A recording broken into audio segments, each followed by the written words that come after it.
to the Valkyrie Biker. Thanks again for tuning on back into this YouTube channel. If you don't know me, I am Freya and I'm still a relatively new rider, and I give YouTube vlogs on my journeys through biking, and it's good to see you guys. Thank you so much for your comments so far, and your feedback is always really helpful, because it's going to help me and other people who are in a similar situation. So I'm currently on a Keyway Superlight 125 and trying to still get to grips with learning everything I possibly can with it before I take my DAS, which I'm hoping to do. I take my my training of it anyway next month, I'm hoping. So there's been quite a lot of talk about, you know, now is the season to get back into motorcycling, and you know, what's the best motorcycle and what's the best age and all that sort of thing. And I just want to put it out there that if you're within the correct age group, the age bracket for motorcycling, and you've never done it before, then give it a go. Now, one of the questions I had also is what I really want to talk about is, are you too old to ride a motorcycle? Now, that is obviously very selective and very personal to everybody, especially if you are my sort of age, like 50 plus, and you've either not done it before, or you've even had a long stint away, quite a few years away, and coming back onto two wheels again. And it can be quite daunting. You imagine not riding for, I don't know, 10 years, and all of a sudden you are greeted with new wheels, new roads. I mean, the highway code's pretty much the same, but it's like your balance and your reactions can have a massive impact on how well you ride. So it's quite a statistical effect, or fact I should say, that people who are under the age, I think 24, haven't got all the brain synapses in the parietal part of the brain is not quite connected until that age. And generally you'll find that people do the most wonderful and strangest and the most wackiest things in that first quarter of their lives.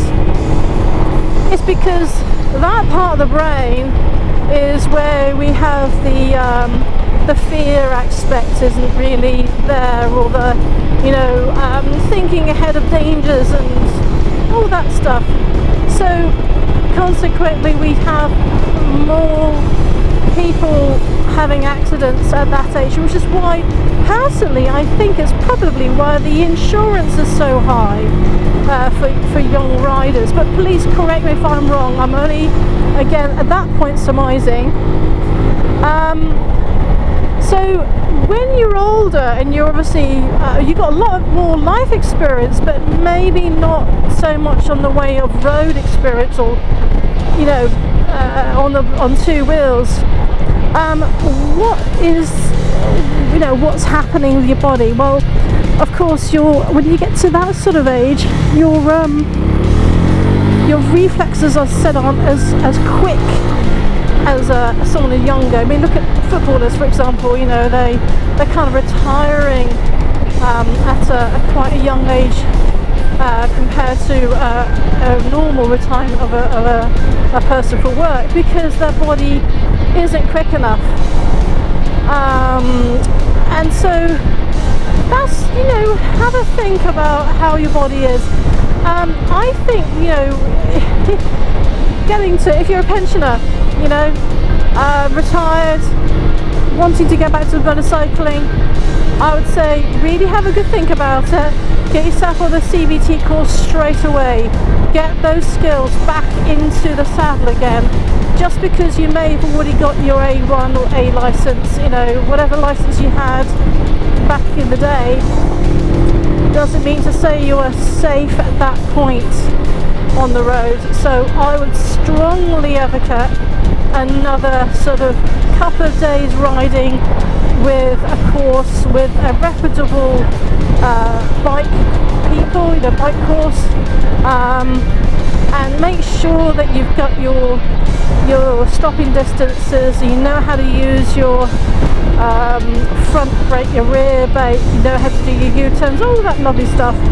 And start off with a local neighbourhood where you know, where's nice and quiet. Even, do you know what, even down in the back of a parking area, which is what I do most of my training on, because normally you're left alone, there isn't massive traffic, and if you make a mistake it's not that embarrassing because, you know, it's only you and the bike and maybe a few passers-by who doesn't know you, you know.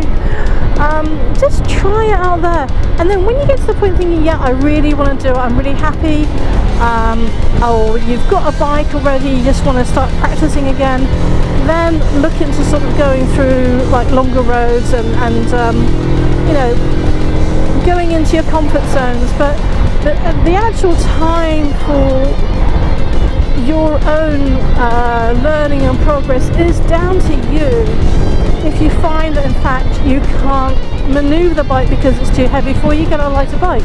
If you find that physically you can't lift your leg over, or you haven't got the, you know, you're fatigued too much, then, you know, look at maybe getting a trike or, you know, alternatives. But it's completely solo onto your, you know, onto your thinking. But the thing I would definitely say is, if you're thinking getting back into riding again, or if you're an older rider who hasn't had an experience and is wanting to start up, please, please, please do all your training first so you know what to expect. You know, and if you give it a go and you think, no, what, it's not for me, then great, you know, it's not for you, and leave it there. You know, don't feel embarrassed, don't feel ashamed, don't feel anything like that, because at the end of the day, motorcycling isn't for everyone. It is a dangerous pastime, or a dangerous commuting. I mean, we're very, very vulnerable on these machines, and we just have to look out for everyone else as well as ourselves. I mean, we can help ourselves by wearing all the kit all the time, even in summer. And I know some of you, you know, other countries like South America, you know, you may be just wearing a helmet and that's it because you have to, and some don't wear anything at all because you don't need to. But yeah, I just think, you know, if you're on a bicycle, you know, like a push bike, and you fall off at 10-20 miles an hour, think of how much damage you're doing to your skin, and it really hurts, doesn't it? You know, possible, you know, broken arm, broken bone, whatever, scratched face. Now you imagine doing the same thing, but maybe at 40, 50, 60, 70 miles an hour. Goodness knows what your skin's going to look like. So that's, I'm just putting it out there, and I'll leave it up to you. But yeah, so I think, so in answer to the question, I think, are you too old to start motorcycling? Again, it's completely subjective, it's up to yourselves. I said I'm over my 50s now, not much, but you know, I even feel that I don't want to do the speed demon thing and putting a knee down because I don't think I could do it. I've never tried it. I mean, I think it'd be a fun thing to do. But I don't think that's for me. I'm more the lazy sort of person, just to get out there and cruise. You know, when I was trying my time at skateboarding, I was just wanted the cruiser skateboarding because I didn't want to do all the tricks. Because basically I was fearful of falling off and hurting myself, which I did do. So next month I am doing my 2 days of training for my DAS. For my big girl bike, my big guy license. I won't tell you when my actual DAS day is, but I will tell you after I've done it what my result is, good or for bad. because it might help other people as well. It's just that I want to make sure I have my full thoughts on what's happening on that day. I don't want to be worried about talking and stuff like that. And I'm a bit of a I suppose you could call me a bit superstitious in that sense. So yeah, I will let you know as soon as I've done it and what the results are. But yeah, just keep in mind I am trying my training for 2 days, and I'll see what happens with that. Now the next few videos I really want to get into doing some more reviews. I've had lots of people asking me about kit and equipment and things like that, so I will be showcasing all the equipment I currently have, from helmets to leathers to everything I'm using right now.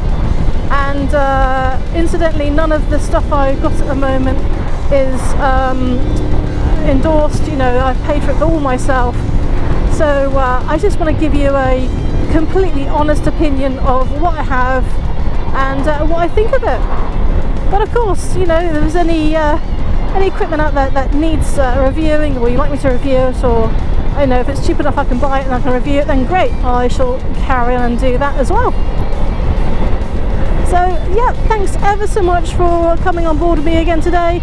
I really appreciate all your comments and all your feedback. You said please do smash that like and subscribe button. As I said, it really does help me. It gives me a bit more confidence in doing what I'm doing, and if it helps you guys out, all the better. So ride well, ride safe, and I'll see you on the next time. Take care. Bye bye for now.